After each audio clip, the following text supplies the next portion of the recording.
ठाकुर जी को स्नान कराते हैं, कपड़े पहनाते हैं, क्यों? किसी बहाने हमारा भगवान से प्रेम हो। मंदिर बार बार क्यों जाते हैं? इसी बहाने भगवान से प्रेम हो। रोज सवेरे ठाकुर जी की आरती क्यों करते हैं, क्यों नहवाते हैं, क्यों उनको तुलसी रोज चढ़ाते हैं? क्योंकि प्रेम हो। किसी भी प्रकार से भगवान से क्या हो, भगवान की आरती उतारना महत्व नहीं है। आरती इसलिए उतारते हैं कि इस आरती के बहाने ठाकुर जी से प्रेम हो। क्या चाहते हैं भगवान? क्या ये पुष्प की चाहत भगवान को है? क्या ये पुष्प आपने बनाए हैं, हमने बनाए हैं? ये तो ऑलरेडी भगवान का है, इसलिए भगवान को इनकी चाहत नहीं है। जिस परमात्मा ने गन्ने को मीठा बनाया है, उस भगवान को आप कौन सा मीठा खवाओगे, कौन सी मिठाइयां खवाओगे? जिसने गन्ने को ही मीठा बनाया है, उसे मीठे की क्या जरूरत है? लेकिन मीठा चढ़ाते हैं आप, चढ़ाओ, लेकिन वो मीठा चढ़ाने के पीछे का उद्देश्य क्या है? कि हे ठाकुर जी, मैं आपको ये जो दे रहा हूं बस इसलिए कि इसके बदले मुझे आपके चरणों की भक्ति मिल जाए और प्रेम मिल जाए। प्रेम मिल गया, प्रेम पाली आपने तो सब कुछ करना सफल हो गया। और प्रेम नहीं प्राप्त किया, साल भर पढ़ाई की बच्चे ने, लेकिन उसने एग्जाम ही नहीं दिया। खूब पढ़ाई की, खूब कोचिंग की, खूब दिन रात पढ़ा, पर एग्जाम देने नहीं गया। बोले मैं तो पढ़ लिया हूं, हर सब्जेक्ट आता है, आप पूछ लीजिए, सब याद है, अब एग्जाम देने की क्या जरूरत है? तो एग्जाम दिए बिना उसकी सारी पढ़ाई व्यर्थ है? बोलो हाँ या ना? एग्जाम दिए बिना, परीक्षा दिए बिना उसकी सारी पढ़ाई व्यर्थ है। उसी प्रकार भक्ति करो, पर प्रेम ना हुआ तो प्रेम किए बिना सारी भक्ति व्यर्थ है, क्योंकि प्रेम तो हुआ नहीं। प्रेम करने के लिए हमने सारी चीजें की थी। किस लिए किया था? कि भगवान के चरणों में हमारा अनुराग हो जाए, प्रेम हो जाए। और प्रेम किसे कहते हैं? अच्छा आप बताओ, आप भगवान से प्रेम करते हैं कि नहीं? कितने लोग भगवान जी से प्रेम करते हैं? हाथ उठाओ। करते हो तो बताओ मुझे, प्रेम की निशानी क्या है? कैसे पता लगेगा कि आप भगवान से प्रेम करते हैं? प्रेम की एक ही पहचान है, इस धरती पर कोई दूसरी पहचान नहीं है प्रेम की। आपको पता हो तो आप मुझे बता दीजिएगा। प्रेम की एक ही पहचान है, और वो पहचान है आंसू, केवल आंसू। जब आप भगवान का दर्शन करते करते रो पड़े, आंखों में आंसू आ जाएं, समझ लेना कि आपको प्रेम है। और ये प्रेम के आंसू इस बात की गवाही दे रहे हैं कि आपने प्रेम किया है। बिहारी जी का दर्शन करते करते आंखों में आंसू आ जाए। आप सवेरे जब पूजा करने बैठे तो भगवान में इतना प्रेम हो कि हे नाथ कब दर्शन दोगे? क्या आपके दर्शन के बिना मेरा यूं ही जीवन गुजर जाएगा? भगवान के प्रेम में, भगवान की याद में, उनकी यादों में आंखों में आंसू आ जाएं, बस ये आंखों के आंसू ही इस बात का प्रेम है, इस बात का सबूत है कि आपने वो प्रार्थना दिल से की है, हृदय से की है।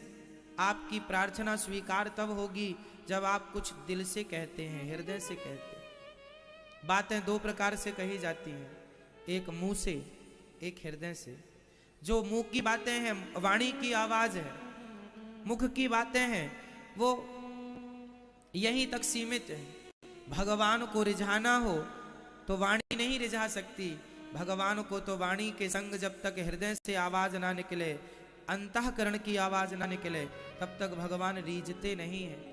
और भगवान तो हृदय की आवाज को जानते हैं, इसलिए भगवान को कभी पुकारना तो हृदय से पुकारना। और जो हृदय से बोलता है, हे नाथ मैं आपकी हूँ, हे गोविंद मैं आपका हूँ, जब यह बात दिल से कोई कहता है तो आंखों में आंसू जरूर आ जाते हैं। क्योंकि दिल से कनेक्टिविटी जो होती है ना, ईश्वर हृदय से कनेक्ट होता है, वाणी से कनेक्ट नहीं होता। ईश्वर दिमाग का विषय नहीं है, ईश्वर बुद्धि का विषय नहीं है, ईश्वर तर्क का विषय नहीं है। ना तो भगवान को वाणी से जाना जा सकता है, ना ज्ञान से जाना जा सकता है, ना अन्य साधनों से जाना जा सकता है, तो फिर सोई जाने जहि देहु जनाई, उसे वही जान सकता है जो भगवान के चरणों में समर्पित है और भगवान को हृदय से जो जानता है, जिसका दिल ईश्वर के लिए धड़कता है, भगवान उसके मन मंदिर में आकर के विराजमान हो जाते हैं। इसलिए मोहन प्रेम बिना नहीं मिलते, चाहे कर लो कोटि उपाय। मोहन प्रेम के बिना नहीं मिलते, भगवान प्रेम के बिना मिलते ही नहीं। ईश्वर शून्य है, यदि प्रेम नहीं है तो वो कहीं नहीं है, और प्रेम है तो सर्वत्र है। इसलिए भक्त का प्रेम हो, और भगवान के लिए हम तो ये कहते हैं, भगवान को क्या दे सकते हैं आप?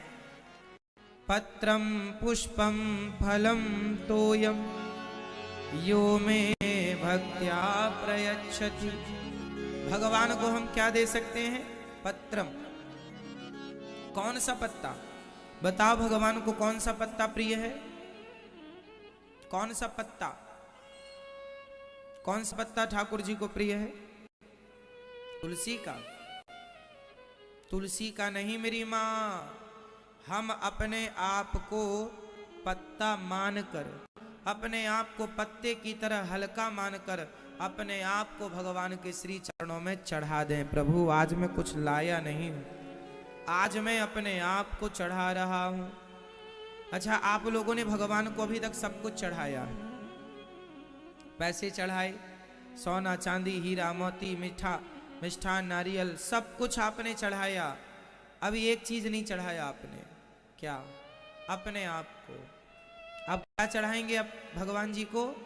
हे नाथ, आज मैं कुछ नहीं लाया, आज मैं अपने आप को आपके श्री चरणों में समर्पित करने आया हूं। मैं आज से तेरा,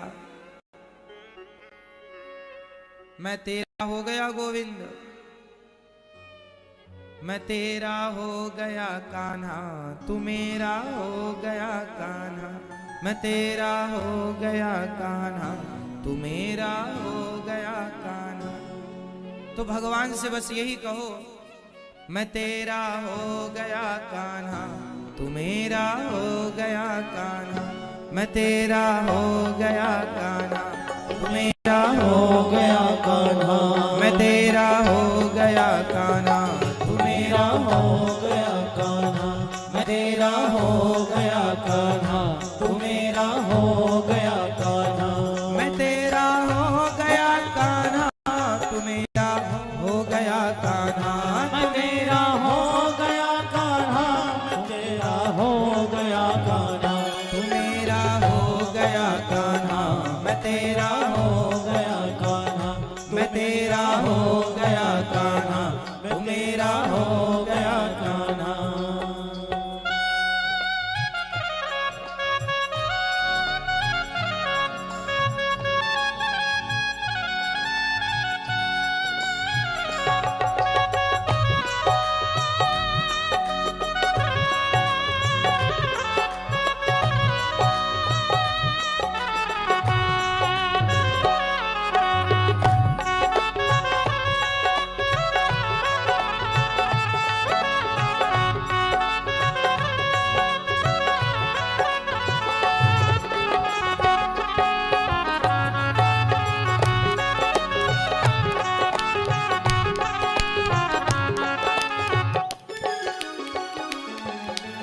अर्थ न धर्म न काम रुचि, गति न चाहो निर्वाण। अर्थ न धर्म न काम रुचि, गति न चाहो निर्वाण। जन्म जन्म रति राम पद, यह वरदान नया। जन्म जन्म रति राम पद, यह वरदान नया। मैं तेरा हो गया कान्हा, तू मेरा हो गया कान्हा।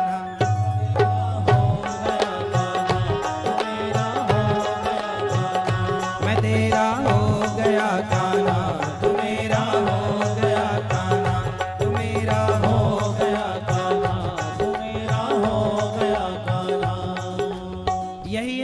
समर्पण, कोई चाहत नहीं, बस ना मुझे अर्थ न धर्म न काम रुचि, गति न चाहूं निर्वाण, जन्म जन्म रति राम पद, यह वरदान नया।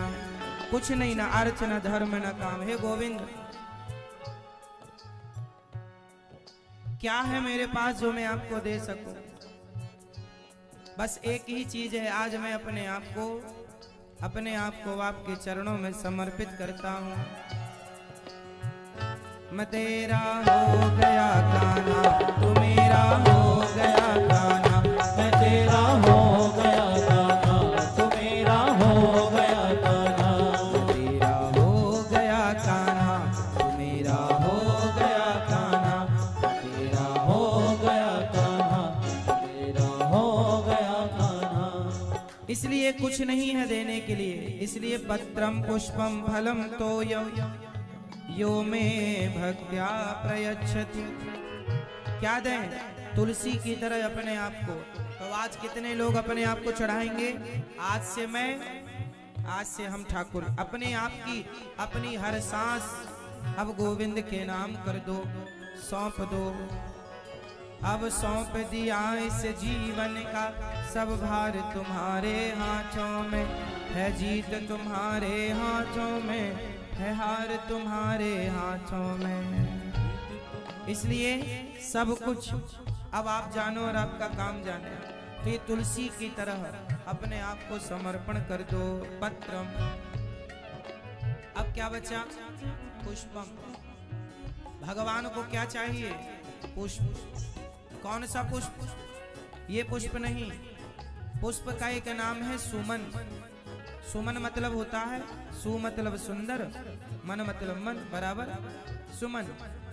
अपने मन को सुंदर बनाकर, अपने मन को सुंदर करके, अपने मन को सुंदर बनाकर भगवान के चरणों में चढ़ा दो।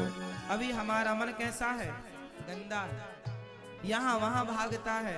कंट्रोल करो मन को, पवित्र करो और भगवान के चरणों में भगवान की चीजें, भगवान को क्या देना, मन निर्मल करके चढ़ा दो। और मन जब चढ़ाओगे तो मन सदा के लिए गोविंद का हो जाएगा।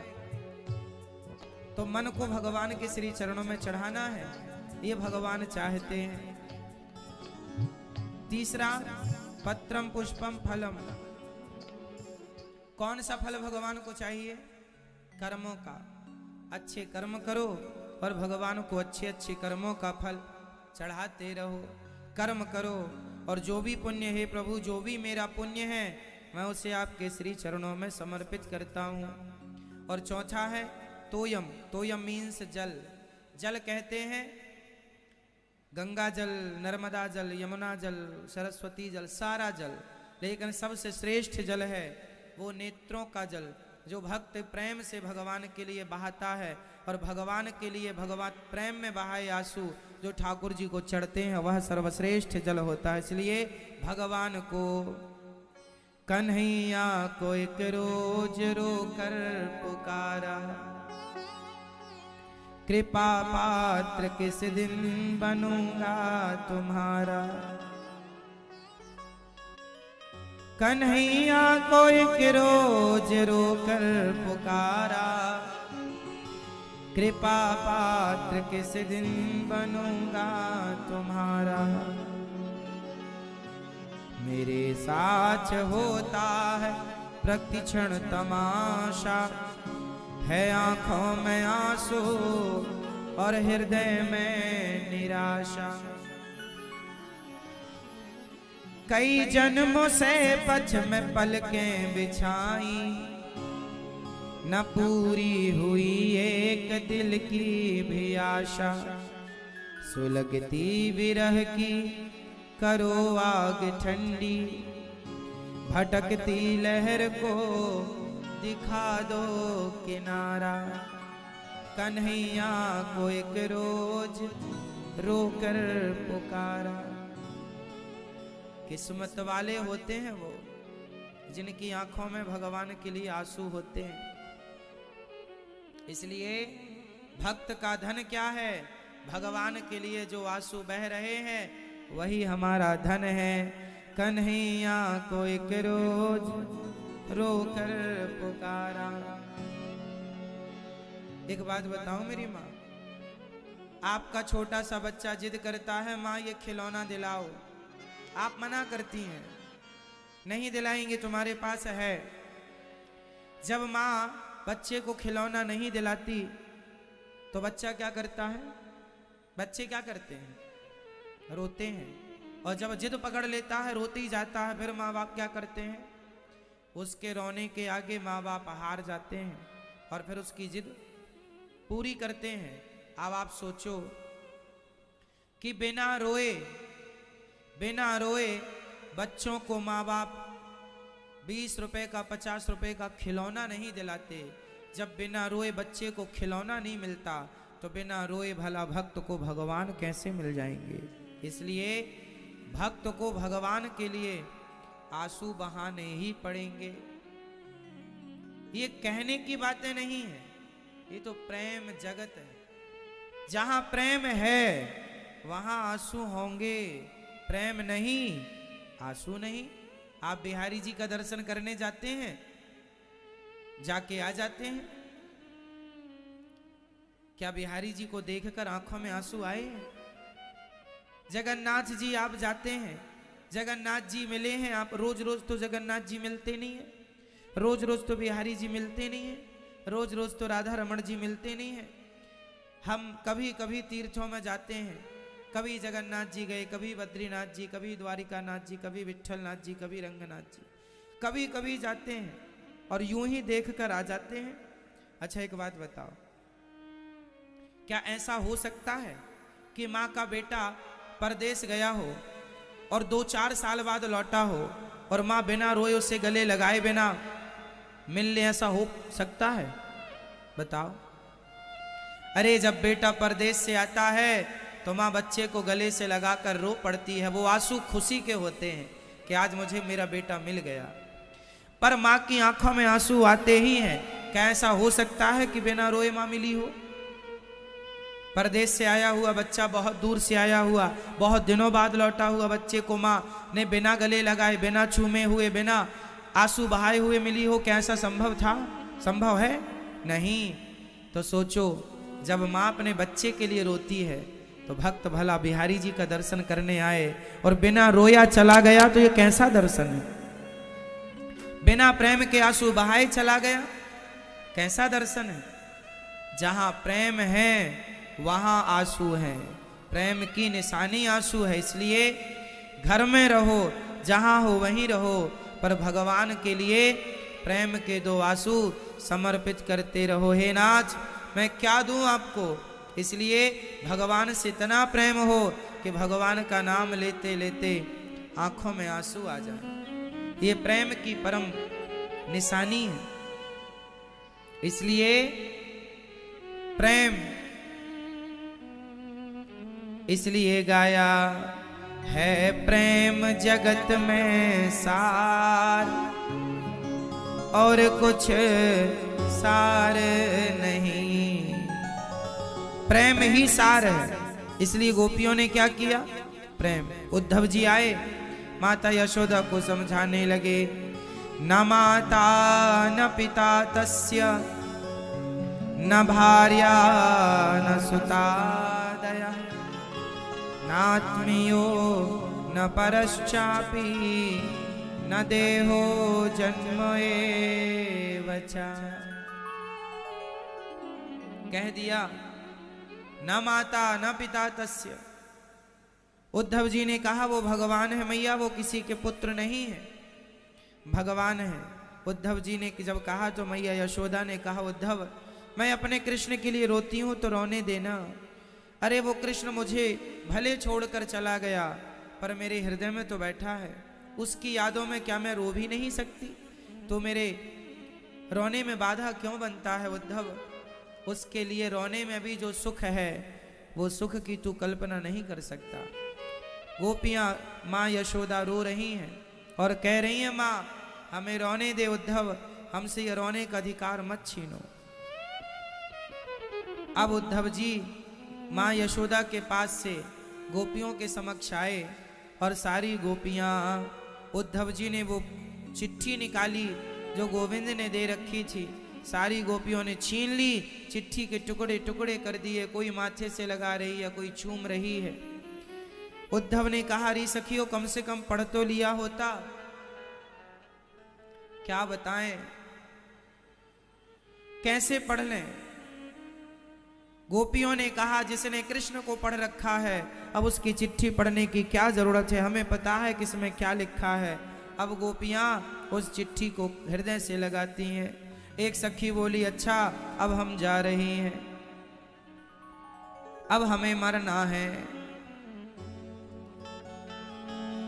जब मरने लगी गोपी तो एक सखी बोली, क्यों मर रही है?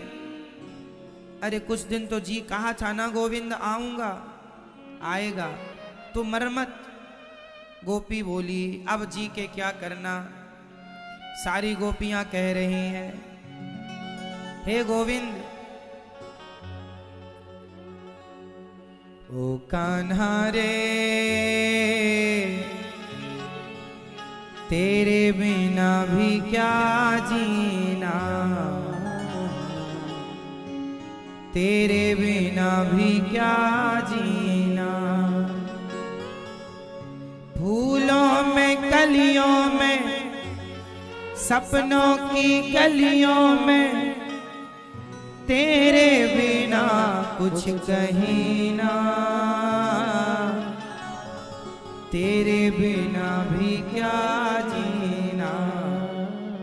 ओ कान्हा रे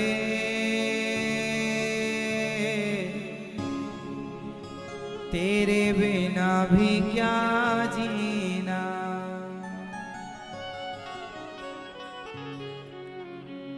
फूलों में कलियों में, सपनों की गलियों में, तेरे बिना कुछ कहीं ना, तेरे बिना भी क्या जीना। ओ साथी रे तेरे बिना भी क्या जीना। जब गोपियां बोली, कन्हैया आपके बिना अब हम जी कर क्या करेंगे, अब हमारे प्राण निकल जाएं तो अच्छा है।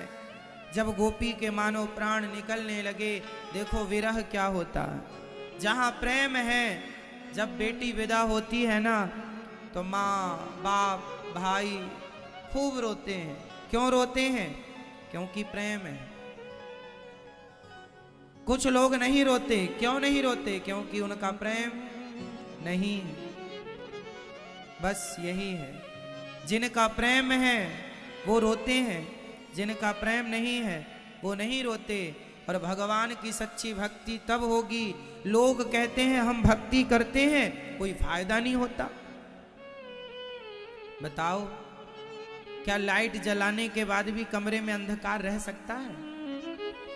क्या दीपक जलाने के बाद अंधकार रह सकता है?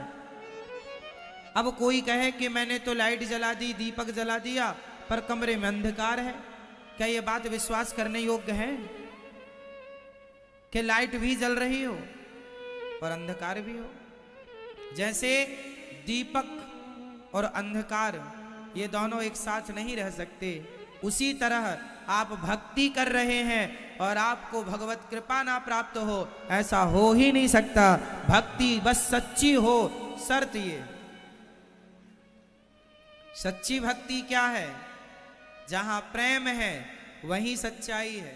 जहां आपने फूल चढ़ाया, हार चढ़ाया, मिठाई चढ़ाई और चढ़ा के आ गए, ये तो फॉर्मेलिटी थी, ये तो औपचारिकता थी। यहां प्रेम नहीं था। प्रेम होता तो आंखें गीली होती। भगवान कहाँ तुमसे धन दौलत की चाहत रखते हैं, सिर्फ प्रेम चाहते हैं। होए तो दे दो। भगवान को क्या पसंद है? केवल प्रेम। अब गोपियां बोली, अब हम मर जाएंगी, अब तेरे बिना क्या जीना कन्हैया। जब मरने लगी तो एक गोपी बोली, आशा रख पगली आएंगे। कहा है ना 2 दिन में आऊंगा, आएगा, इंतजार करो। इंतजार करना पड़ता है मेरी माँ। भक्ति भक्त को, मीरा को बचपन से भक्ति करते करते बुढ़ापे में जाकर भगवत साक्षात्कार हुआ। जिंदगी लगानी पड़ती है। बिना जिंदगी लगाए डिग्रियां नहीं मिलती, बिना जिंदगी बिना समय लगाए उपलब्धि नहीं मिलती, इज्जत सम्मान नहीं मिलता, तो बिना समय दिए भगवान कैसे मिलेंगे। मेरी माँ शबरी ने सारी जिंदगी लगाई है, इसलिए इंतजार करना पड़ेगा। भक्ति और भाव का, भक्ति और भाव का मजा लीजिए, थोड़ा इंतजार का मजा लीजिए। इंतजार करना पड़ेगा। सारी गोपियां बस एक ही बात कहती हैं, श्याम सुंदर तुम्हारे बिना क्या हम जी पाएंगी, क्या तुम्हारे बिना रह पाएंगी। हे नंद नंदन, यदि ये जीवन दिया है तो बस अपना साथ जरूर दीजिएगा। हे नाथ, मैं आपको कभी भूलूं नहीं। एक पल के लिए भी मेरी हृदय से, मेरे हृदय से मत जाइएगा, वरना हम जी ना पाएंगे। सारी गोपियों ने कहा यदि चले गए तो हे नंदनंदन,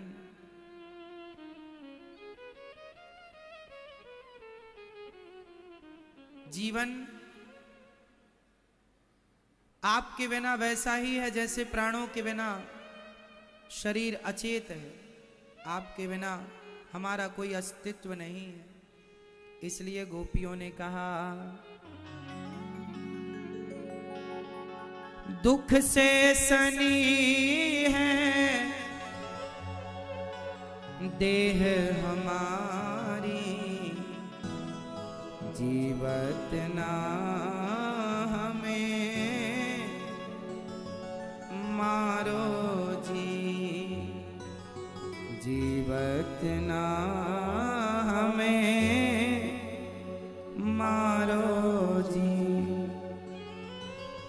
लौट न आए श्याम सखीरी, परदेसवा में छाए जी।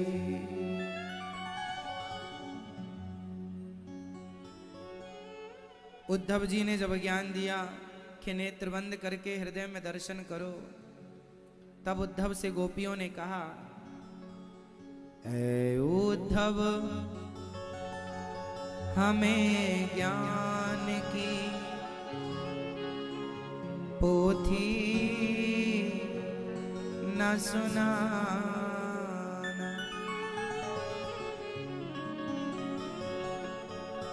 ऐ उद्धव हमें ज्ञान की पोथी न सुनाना। क्यों? हम प्रेम दीवानी है, वो प्रेम दीवाना।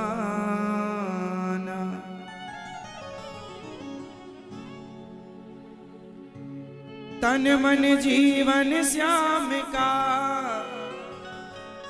श्याम हमारा काम। रोम रोम में रम रहा वो मत वाला श्याम।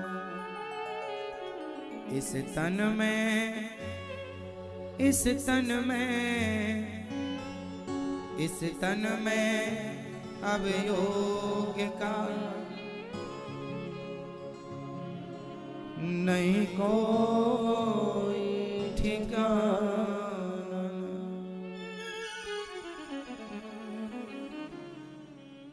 ऐ उद्धव हमें ज्ञान की पोथी न सुनाना। हे गोविंद, हे श्याम सुंदर, मैं आपको कभी भूलूं नहीं।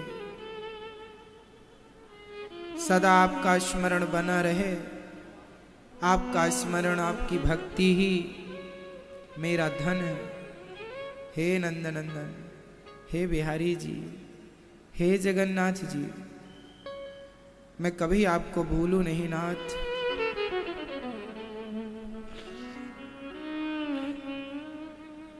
यदि मैंने जीवन में कोई भी पुण्य किया हो तो हे बिहारी जी,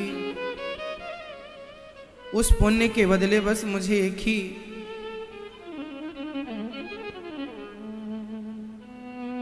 वरदान दीजिए।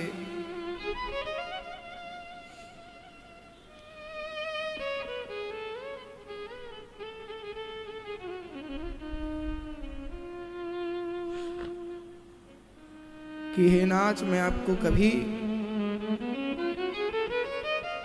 भूलूं नहीं।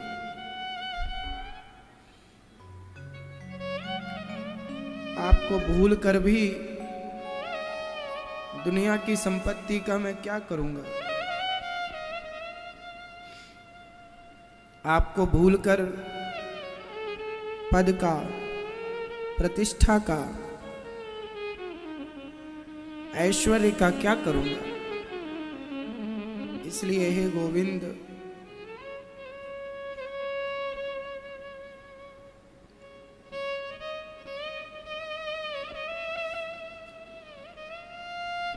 ये दास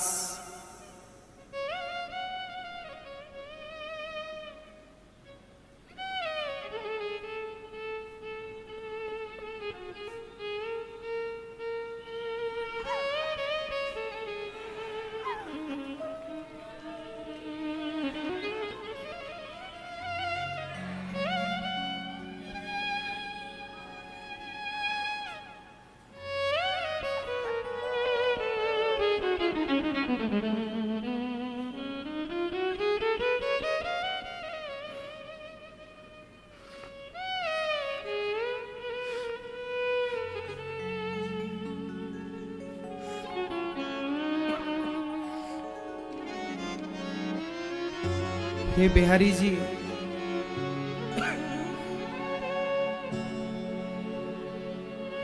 बस एक ही तमन्ना है, एक ही इच्छा है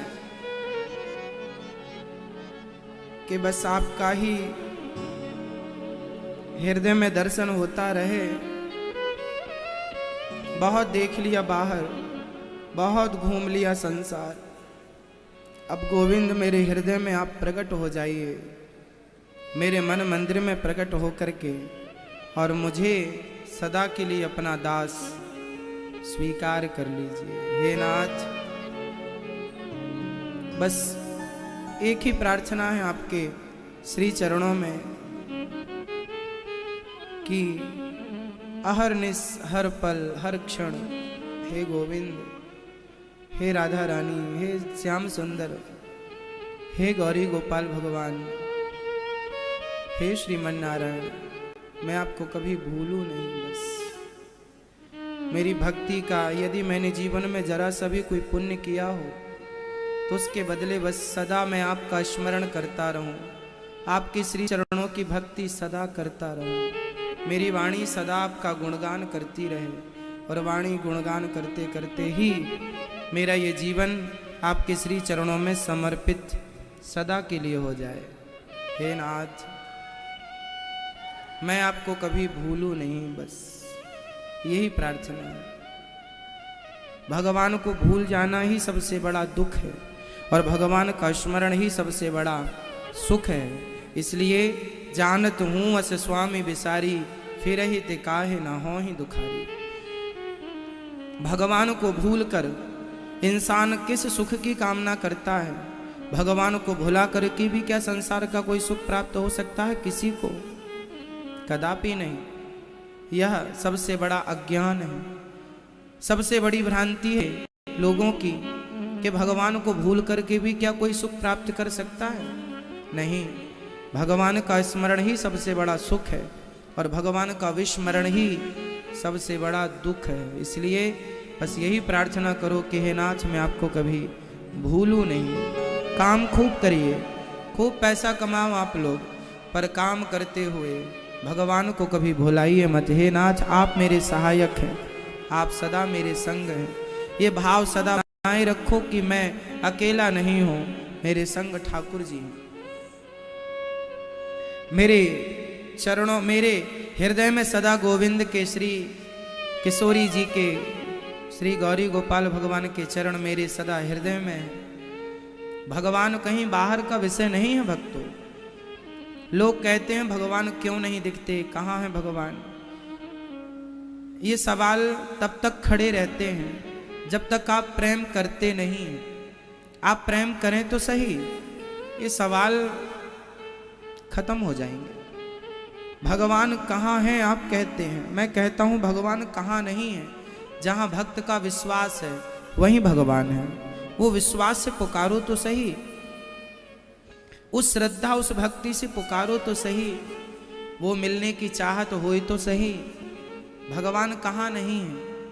इस संसार में ऐसा कौन सा स्थान है जहाँ ईश्वर की व्यापकता ना हो? परंतु ये बातें तब समझ में आती हैं जब बहुत सत्संग कर लो। भक्ति सब कुछ दे सकती है आपको, पर वो भक्ति तब प्राप्त होती है जब सत्संग किया जाए, भगवान से प्रेम किया जाए। मैंने कहा ना आपसे कि बिना रोए बच्चे को खिलौना नहीं मिलता, तो बिना रोए भक्त को भगवान कैसे मिलेंगे? इसलिए भक्त को चाहिए कि वह भगवान के लिए रोया करे, भगवान के प्रेम में आंसू बहाया करे। आप लोग रोते हैं, ऐसा नहीं है कि हम लोग रोते नहीं हैं। रोना दो प्रकार का होता है। एक, भगवान से लोग कहते हैं हे भगवान हमें ये दे दो, हमें वो दे दो, वो नहीं मिलता तो रोते हैं। कोई बेटे के लिए रो रहा है, कोई परिवार के लिए रो रहा है, कोई पैसे के लिए रो रहा है। आप अपने आंसू संसार के लिए मत बहाओ। मानो मेरी बात, संसार के लिए रोना व्यर्थ है। यदि ये आंसू बहाने ही है तो केवल भगवान के लिए बहाओ कि हे नाथ कब अपना दर्शन दोगे, कब मुझे स्वीकार करोगे, कब मेरी झोली अपनी भक्ति से भरोगे।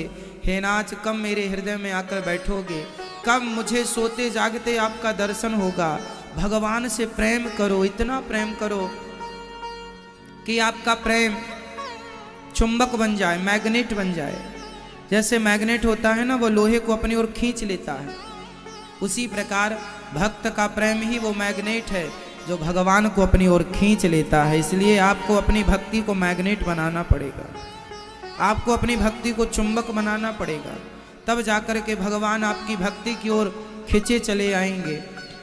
जैसे प्रहलाद के लिए खिंचे चले आए, मीरा के लिए खिंचे चले आए, नरसिंह मेहता के लिए खिंचे चले आए, नामदेव जी के लिए खिंचे चले आए, सूरदास जी, रैदास जी, रसखान इत्यादि तमाम, गुरु नानक देव जी, गुरु गोविंद देव जी, ऐसे महापुरुषों के लिए भगवान खिंचे चले आए और भगवान ने इन्हें अपना साक्षात्कार कराया।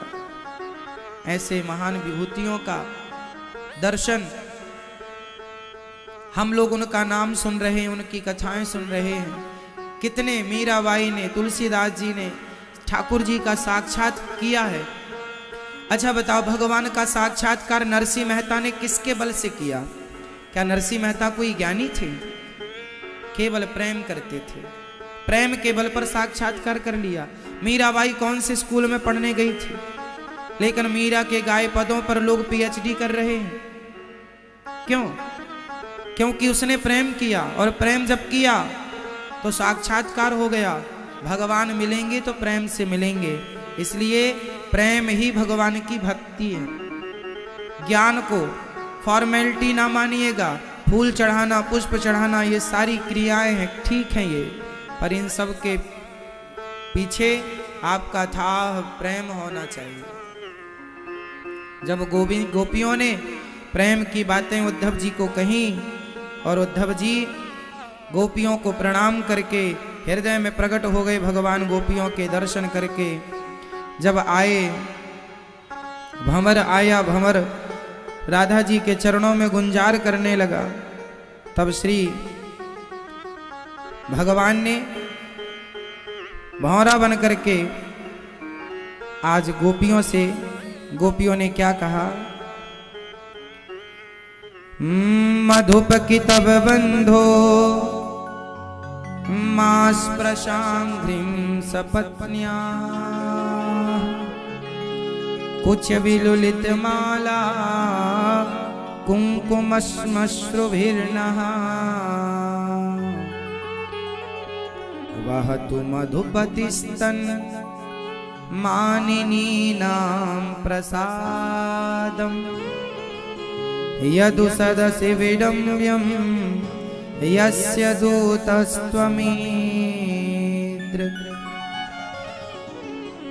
भंवरे को प्रणाम किया, गोविंद ही भंवरे बनकर प्रकट भये और राधा रानी को स्पर्श करके प्रणाम करके गोपियों को भगवान चले गए।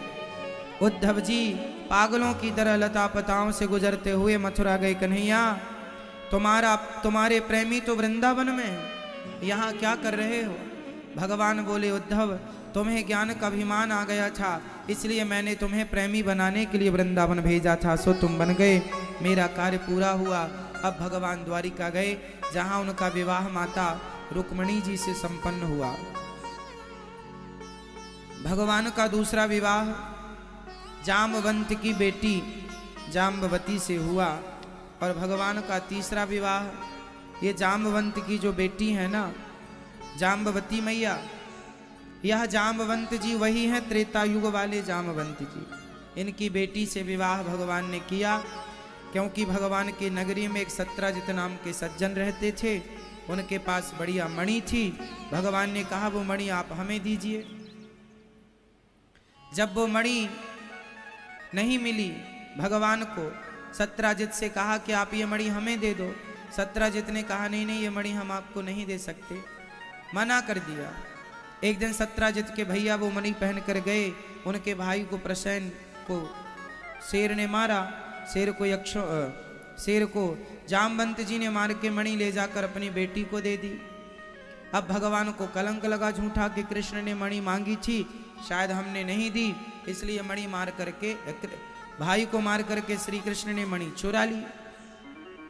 भगवान को झूठा कलंक लगा। और देखो झूठा कलंक इसलिए लगता है, जो गणेश चतुर्थी की चंद्रमा को देखता है उसे झूठा कलंक लग जाता है। इसलिए गणेश चतुर्थी की चंद्रमा को लोग नहीं देखा करते। रामचरितमानस में भी इसका उदाहरण है। जो आपन चाहे कल्याण सुजसु सुमति शुभ गति सुख नाना सुपर नारी लीलारे गोसाई तजऊं चौथ के चंद्र किनाई। जो लोग अपना कल्याण चाहते हैं, जो स्त्री जो पुरुष, वह गणेश चतुर्थी की चंद्रमा को बिल्कुल ना देखा करे। और मैं तो कहता हूं कि भगवान ये शापित है चंद्रमा, चतुर्थी की चंद्रमा इसलिए नहीं देखा जाता, वर्जित है ना। अब जो स्त्री अपना कल्याण चाहती है, गोस्वामी तुलसीदास जी की चौपाई के अनुसार, जो आपन चाहे कल्याण, जो अपना कल्याण चाहता है पुरुष और जो अपना कल्याण चाहती है स्त्री, वह पर पुरुष और पर नारी से बचे। इस संसार में सबसे खतरनाक, सबसे बुरा क्या है, सबसे बुरी क्या है, बुरी वस्तु वह क्या है? तो शास्त्र कहते हैं पर स्त्री और पर पुरुष दोनों ही सबसे बुरे। पर स्त्री सबसे बुरी। पर पुरुष सबसे बुरा है। पर नारी पैनी छुरी, तीन तरफ से खाए, धन हरे, यौवन हरे और घोर नरक ले जाए। इसलिए वह व्यक्ति अच्छा है जो पराई स्त्री और पराई पुरुष से बचा है। इसलिए आपको भी इस बात का ध्यान रखना चाहिए कि हम किसी पराई स्त्री के चक्कर में बिल्कुल ना पड़ें, किसी पराई पुरुष के चक्कर में ना उलझें, क्योंकि जीवन भर आदमी नाम इज्जत कमाता है और एक जरा सी गलती में वो नाम इज्जत मिट्टी में मिल जाता है। इसलिए स्वाभिमानी जीवन क्या है? स्वाभिमान से जीना है और स्वाभिमान से मरना है। स्वाभिमानी बनो। मर जाना अच्छा है, पर अपने चरित्र पर अन्य गलतियां तो देखो माफ हैं। हमसे कोई गलती हो जाए, कहने में त्रुटि हो जाए, हमने कुछ कहने में त्रुटि कर दी तो वो गलती माफ है, आप माफ कर देंगे, परंतु चरित्र की गलती किसी की माफ नहीं होती। इसलिए आप सबको अपना चरित्र मजबूत रखना चाहिए। मर जाना अच्छा है, पर चरित्रहीन होकर समाज में जिंदा रहना अच्छा नहीं है, ऐसी मेरी मान्यता है। चरित्रवान बनो। सबसे बड़ी संपत्ति है चरित्र। राम चरित्र सुनवे को रसिया, राम लखन सीता मन बसिया। राम के चरित्र की ही पूजा होती है। आजकल छोटे छोटे बच्चों को माँ बाप शायद ना समझा पाए, ना सिखा पाए। आजकल लड़की लड़के स्कूल कॉलेज के बहाने ये माँ बाप से दूर हो जाते हैं, अपना अलग रहते हैं, अलग पढ़ते हैं, और वहाँ इन्हें किसी से प्यार हो जाता है, प्यार होता है और ये दुष्कर्म कर लेते हैं, और अंत में फिर किसी और पुरुष से उसका विवाह हो जाता है। कई बार ऐसा होता है कि लड़की किसी लड़के से प्यार करती है, लड़का किसी लड़की से प्यार करता है। प्यार तो किया और आपने प्यार प्यार में अपने रिश्ते भी बना लिए, लेकिन दुर्भाग्य से आपका विवाह ना हो पाया, तो दूसरे के संग आपका विवाह हुआ। फिर वो स्त्री जो ऑलरेडी किसी पुरुष के संग रह चुकी है, अब वो अपने पति के संग रहेगी, तो क्या उसे समाज, चलो समाज की छोड़ दो, कोई नहीं देखा, कोई नहीं जानता, फिर भी भगवान तो जान रहे हैं। क्या आप अब अपने आप को पतिव्रता नारी कह पाओगी सारी जिंदगी? किसी से मत कहो अपने आप से, मैं आपसे झूठ बोल सकता हूं, लेकिन हर व्यक्ति किसी और से तो झूठ बोल सकता है, लेकिन अपने आप से झूठ कैसे बोलेगा? कोई भी व्यक्ति अपने आप से झूठ कैसे बोलेगा? आप जमाने को झूठा बोल सकते हैं कि जी मैं शुद्ध हूं गंगा की तरह, पर आप अपनी आंखों में आंखें डाल के बताइए कि आप ठीक हैं कि नहीं, आप पवित्र हैं कि नहीं। इसलिए हर लड़की को ये बात समझना चाहिए, हर लड़के को ये बात समझना चाहिए कि जब आप किसी की पत्नी बने तो बिल्कुल पतिव्रता नारी ही बने। जो पत्नी अपने पति के अतिरिक्त स्वप्न में भी, अब आप तो शादी के पहले ही संबंध बना चुके हैं किसी से, तो ये व्यवहार तो किसी वैश्या का हो सकता है, पतिव्रता नारी के ये लक्षण नहीं है, ये पतिव्रता नारी नहीं हो सकती। यदि आपने किसी और से संबंध बना लिया और फिर आपने शादी की, तो फिर आप समाज की नज़र में तो भले अच्छे हैं, क्योंकि किसी को कुछ ज्ञान है नहीं, पता नहीं, पर उस ईश्वर की नज़र में तो आप एक वैश्या ही हैं, क्योंकि ये कृत्य तो एक वैश्या का है। इसलिए कुछ गलतियां ऐसी हैं जो माफ नहीं है। खासकर रावण ने एक ही तो गलती की, सीता मां को उठा कर ले गया। रावण ने कोई माता सीता के संग जोर जबरदस्ती थोड़ी की थी, क्यों जी? रावण कोई अपने कमरे में ले जाके थोड़ी माता सीता को रखा था।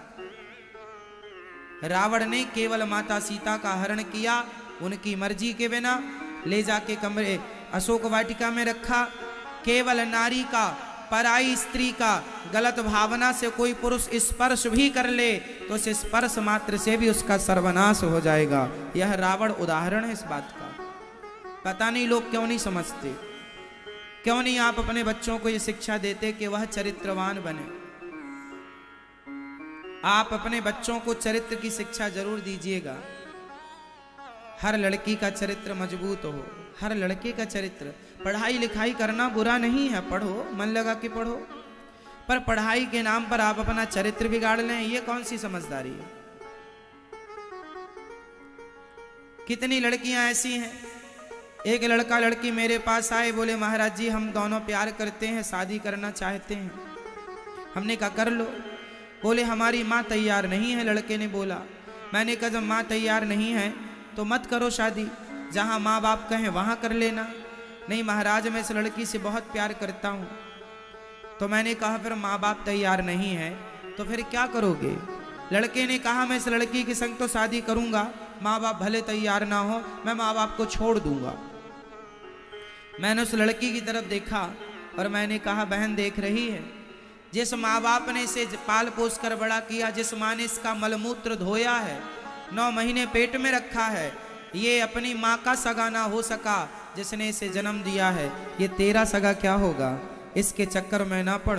जो अपने माँ बाप का ना हो सका वो तेरा क्या होगा? लड़कियों को लगता है अरे इसने तो हमारे लिए माँ बाप छोड़ दिए। नहीं, उसने इसलिए छोड़ दिया क्योंकि वो नालायक है, क्योंकि वो जानता नहीं कि माँ का बलिदान कितना श्रेष्ठ होता है बच्चे के लिए। ये लड़की 4 साल से तुम्हें मिली है, 4 साल के प्यार के लिए माँ का 20 साल 25 साल का प्यार छोड़ दिया। बताओ आपका पहला प्यार क्या है? आपका पहला प्यार कौन है? आपका सबसे मेरा सवाल बताइए, आप सबका पहला प्यार कौन था? बोलो, आपने पहली बार किससे प्यार किया था? चाहे लड़की हो चाहे लड़का हो, पहली बार वो अपनी माँ से ही प्यार करता है। क्यों, ये बात सही है? बोलो हाँ। हर बच्चे का, बच्चे में बच्चियां भी आ गई, बेटियां बेटा सब आ गए, हर बच्चे का पहला प्यार माँ होती है। और लोग कहते हैं पहला प्यार भुलाया नहीं जाता, तो कहाँ गए वो लोग जो अपने पहले प्यार को भुला करके किसी लड़की और लड़के के संग भाग गए और अपनी माँ को सदा के लिए छोड़ दिया? तो ये पहले प्यार को ही तो भूल गए। माँ ही पहला प्यार होता है हर बच्चे का, इसलिए अपनी माँ का कभी दिल नहीं दुखाना चाहिए, अपनी माँ का सदा आदर करना चाहिए, सम्मान करना चाहिए। जहाँ माँ बाप कहें कोई लड़का पसंद है आपको, कोई लड़की पसंद है, बता दो। माँ बाप को लगेगा कि योग्य है तो शादी कराएंगे। आपके योग्य नहीं है, आप बेटा वर्तमान की जानते हो, भविष्य बड़ा होता है। शादी, आप तो केवल शादी करना चाहते हो, प्यार करते हैं शादी, केवल शादी ही सब कुछ नहीं होता। शादी के बाद आने वाली जो आपकी संतान है वह कैसी हो, समाज कल को आपको बच्चे, कल आपके बच्चे जब समाज में जाएंगे तो उन्हें क्या सम्मान मिलेगा? अरे इसकी माँ तो भाग के आई थी। आपके बच्चों को भी ताना सुनना पड़ेगा, तेरी माँ तो भाग के आई थी, भाग के तेरी माँ ने शादी की थी, तेरे पापा तो भाग के शादी किए थे, माँ कोई और है पिता कोई और है, ये तो वर्ण संकरी है। समाज में सम्मान नहीं मिलता ऐसे लोगों को, इसलिए आप श्रेष्ठ बने। जात समाज से भी श्रेष्ठ हो, कर्म से भी श्रेष्ठ हो, श्रेष्ठ बने सब प्रकार से। किसान खेत में बीज बोता है ना, समझिएगा, किसान खेत में बीज बोता है तो जो फसल स्वयं काटता है वो बीज नहीं बोता, सोसाइटी से अच्छी क्वालिटी का बीज लाता है किसान और फिर खेतों में बोता है, क्योंकि जितना अच्छा बीज बोएगा उतनी अच्छी फसल आएगी। बस यही है, माँ बाप जितने संस्कारी होंगे उतने अच्छे संस्कार का पुत्र पैदा होगा। माँ बाप वही है, एक खेत है एक बीज है और फिर फसल है संतान। फसल कौन है? फसल कौन है? संतान। अब आप जैसे होंगे फसल वैसी होगी। कई बच्चे बिगड़ जाते हैं, क्यों बिगड़ गए? क्योंकि कहीं ना कहीं गलती माँ बाप की है। बच्चों के बिगड़ने में गलती किसकी? आप लोग तो एक ही गाना गाती हो, महाराज हमारा बेटा सुनता नहीं है। यदि आपका बेटा नहीं सुनता तो आप असफल माँ बाप हो। आपका बेटा आपके कहने पर नहीं चलता सही रास्ते पर तो आप असफल माँ बाप हो। अरे एक मदारी भी बंदर को वश में कर लेता है, बोलो हाँ या ना? एक मदारी भी बंदर को वश में कर लेता है, सर्कस का मालिक शेर को वश में कर लेता है, हाथी को वश में कर लेता है। जब हाथी, शेर और बंदर को वश में किया जा सकता है तो तुम कैसे माँ बाप हो अपने बच्चों को अपने वश में ना कर पाए? इसका मतलब आप असफल माँ बाप हैं। यदि आप ये कहते हैं कि महाराज मेरा बेटा मेरी नहीं सुनता, तो ये आपकी कोई उपलब्धि नहीं है। आपको ये आपकी हार है, नाकामी है, आपकी अज्ञानता है। आपने अपने बच्चों को वो संस्कार दिए नहीं जो आप देना चाहिए था आपको। माँ बाप के द्वारा बच्चों को ऐसे संस्कार दिए जाएं कि बच्चे कभी रास्ता भटकने के पहले लाख बार सोचें कि हम ये रास्ते पर चलेंगे तो उसका परिणाम क्या होगा। कोई भी रास्ता पर चलने के पहले उसके परिणामों पर नज़र जरूर रखनी चाहिए कि हम ये काम करेंगे तो इसके परिणाम क्या होंगे, हम इस रास्ते पर चलेंगे तो इसके परिणाम समाज पर क्या असर होगा, औरों पर इसका क्या असर होगा। ये दास अनिरुद्ध, यदि मैं शराब पीने लग जाऊंगा तो बताओ मेरे शराब पीते ही हमारे देश के तमाम वो लोग शराब पीने लग जाएंगे जो नहीं पीते कि अरे अनिरुद्धाचार्य जी पीते हैं तो हम भी पिए। मेरे एक गलत निर्णय से मेरे संग 1000 लोग गलत निर्णय ले सकते हैं और मेरे एक सही निर्णय से 1000 लोग सही निर्णय ले सकते हैं। इसलिए ये मेरी जिम्मेदारी है कि मैं किस रास्ते पर चलूं और अपने अनुयायियों को किस रास्ते पर चलाऊं। ये मेरी जिम्मेदारी है। पिता श्रेष्ठ है तो आप श्रेष्ठ हैं तो आप सही रास्ते पर चलें और अपनी संतान को उसी रास्ते पर चलाएं। राजा श्रेष्ठ होगा और राजा श्रेष्ठ रास्ते पर चलेगा तो प्रजा भी उसी रास्ते पर चलेगी, और राजा गलत गया तो प्रजा भी गलत जाएगी। इसलिए बड़ों का धर्म है कि वो सही रास्ते पर चले। अब बड़े बड़े लोग जुआ खेलते हैं, बड़े बड़े लोग शराब पीते हैं, तो बच्चों का क्या दोष है? बोलो। इसलिए आप शराब पिएंगे तो आप अपने बच्चों को कैसे, किस मुंह से कहेंगे कि बेटा तुम शराब ना पीना? मैं आज आपको कह सकता हूं कि आप लोग शराब ना पिया करो। क्यों? क्योंकि मैंने आज तक शराब का स्पर्श नहीं किया, इसलिए कह रहा हूं। आप खुद शराब पीते हो, बाप शराब पीता हो और बेटे से कहे बेटा शराब ना पीना, तो क्या बेटे की बात, बाप की बात बेटा सुनेगा? बेटा तुरंत पलट के जवाब देगा पहले तुम तो सुधर जाओ। समाज को सही रास्ता वही दिखा सकता है जो खुद सही रास्ते पर चलता हो। जो खुद गलत रास्ते पर है वो समाज का सच्चा मार्गदर्शक नहीं हो सकता। इसलिए मार्गदर्शक की परम जिम्मेदारी है कि आप सही रास्ते पर चलें, और घर का मार्गदर्शक होता है पिता और माता। बच्चों का मार्गदर्शक कौन होता है? जोर से, जोर से, माता पिता। तो माता पिता जिस रास्ते पर चलेंगे संतान उसी रास्ते पर चलेगी। इसलिए आप शराब पीने के पहले 1000 बार सोचिएगा कि आपके शराब पीने का आपके बच्चों पर क्या प्रभाव पड़ता है, क्या पड़ेगा। आप मांस खाने के पहले 1000 बार सोचिएगा कि आपके मांस खाने के दुष्परिणाम क्या होंगे आपके बच्चों पर। क्या ये मांस खाना, शराब पीना क्या सही है? क्या झूठ बोलना, निंदा करना, चुगली करना, ठगना, लोगों को लूटना, क्या ये सही है? ये निर्णय आपको करने हैं। और यही रास्ते जो आप आज अपना रहे हैं, हो ना हो कल इसी रास्ते पर आपकी संतान चलेगी। 100 में से 90% बच्चे अपने माँ बाप के रास्ते पर ही चलते हैं, सिर्फ 10% बच्चे रास्ता चेंज करते हैं। आप इस बात को मानते हैं कि नहीं? बोलो हाँ या ना, जोर से। लगभग डॉक्टर का बेटा डॉक्टर, एडवोकेट का बेटा एडवोकेट, जज अपने बेटे को जज ही बनाना चाहेगा। मतलब हर फील्ड का आदमी श्रेष्ठ बनकर के अपने बच्चे को भी, संतान को भी वही बनाना चाहता है। 90% सफल भी हैं, ओनली 10% अलग ट्रैक पकड़ लेते, अलग रास्ता।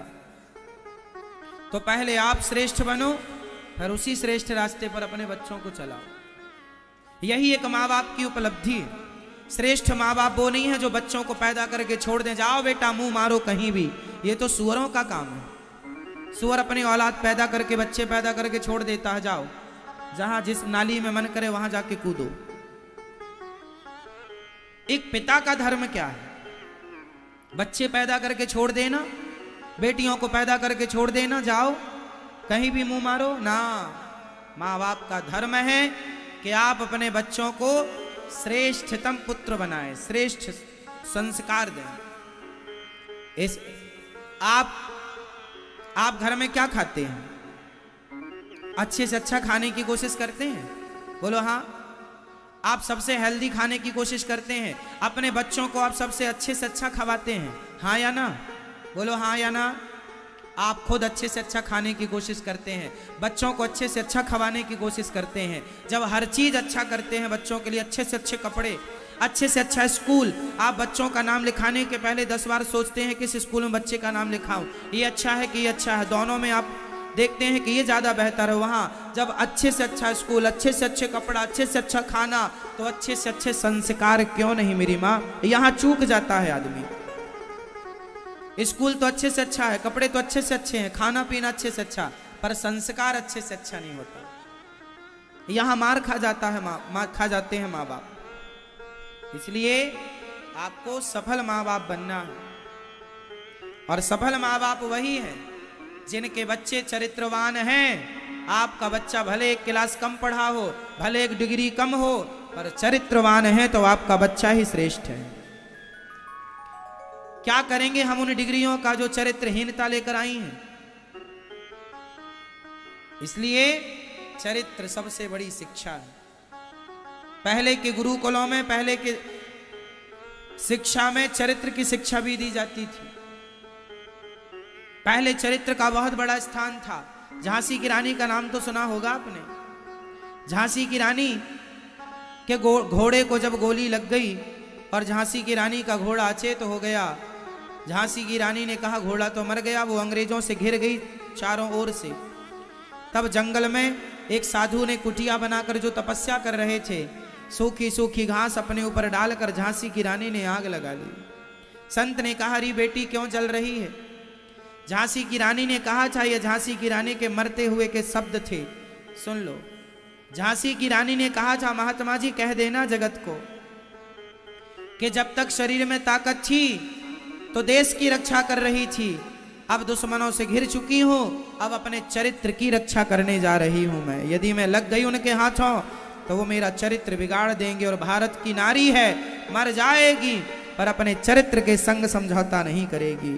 खूब लड़ी मर्दानी वो तो झांसी वाली रानी थी। सिंहासन हिल उठे राजवंशों ने भ्रकुटी तानी थी, बूढ़े भारत में भी आई फिर से नई जवानी थी। खूब लड़ी, खूब लड़ी, खूब लड़ी मर्दानी, मर्दों की तरह लड़ी थी। आपकी बेटियां जूजू हो गई हैं, अरे बनाओ अपनी बेटी को झांसी की रानी। खूब लड़ी मर्दानी वो तो झांसी वाली रानी थी।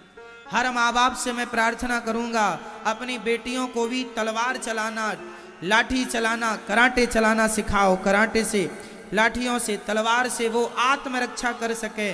कल को कोई उसके ऊपर गंदी नजरें डाले तो वो लड़की अपने आप को उन दुष्टों से बचा सके। क्या ये शिक्षा माँ बाप को नहीं देना चाहिए बच्चों को?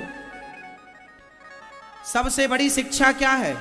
आत्मरक्षा, सेल्फ डिपेंड, आत्मनिर्भर। आप समय पे पुलिस आएगी ना, समय पे पुलिस आएगी ना, समय पे संसार आएगा। समय पे आपका बल, आपका दिमाग काम आएगा। इसलिए बच्चों को, बेटियों को विशेषकर झांसी की रानी बनाने का वक्त है, चाहो तो बनाओ। इसलिए चरित्र के लिए तो हर प्रकार से हर माँ बाप को जागरूक होना चाहिए। चरित्र बहुत आवश्यक है। आजकल हमारी बहन बेटियां किसी भी लड़के के संग लेकर उसे भाग जाती हैं, कोई भी हो। कितना लव जिहाद चल रहा है। कोई लड़का फंसाता है किसी लड़की को, ले जाके विदेशों में 1 लाख 2 लाख 5 लाख में बेच देता है। सारी जिंदगी तुम्हारी बर्तन धुलने में और शारीरिक शोषण कराने में गुजर जाएगी, कोई ऑप्शन नहीं है। इसलिए माँ बाप, अच्छा मुझे बताओ, हर बच्चे से मेरा सवाल है, आपके माँ बाप आपका हित चाहते हैं कि नहीं? जवानी आते ही, पता नहीं आजकल के बच्चों को क्या हो जाता है, आजकल जवानी आते ही बच्चों को उनके माँ बाप उन्हें दुश्मन लगने लग जाते हैं। आजकल ये देखने में आता है, जवानी आते ही आजकल बच्चे अपने माँ बाप को अपना दुश्मन मानने लग जाते हैं। कि हमारे माँ बाप जो कह रहे हैं गलत है, दोस्त जो कह रहे हैं वो सही मानते हैं। माँ का कहा हुआ उसे गलत लगता है, बाप का कहा हुआ गलत लगता है। क्यों? विनाश काले विपरीत बुद्धि। यही है, जब गुरु की बातें, माँ बाप की बातें बच्चे ना सुने, समझ लेना किसके विनाश का समय है। और जाको प्रभु दारुण दुख दे ही, ताकि मति प्रहले हर ले ही। अब जिसके जीवन में दुख है तो अब कोई कुछ नहीं कर सकता। ये बात सही है कि नहीं? जवानी आते ही आजकल बच्चे अपने माँ बाप को समझते नहीं। माँ बाप से बच्चे कहते हैं कि हम अपना निर्णय खुद ले सकते हैं, हम अपना डिसीजन खुद ले सकते हैं। अरे भाई, इतने बड़े हो गए, डिसीजन ले सकते हो? पढ़ा लिखा के बड़ा कर दिया माँ बाप ने,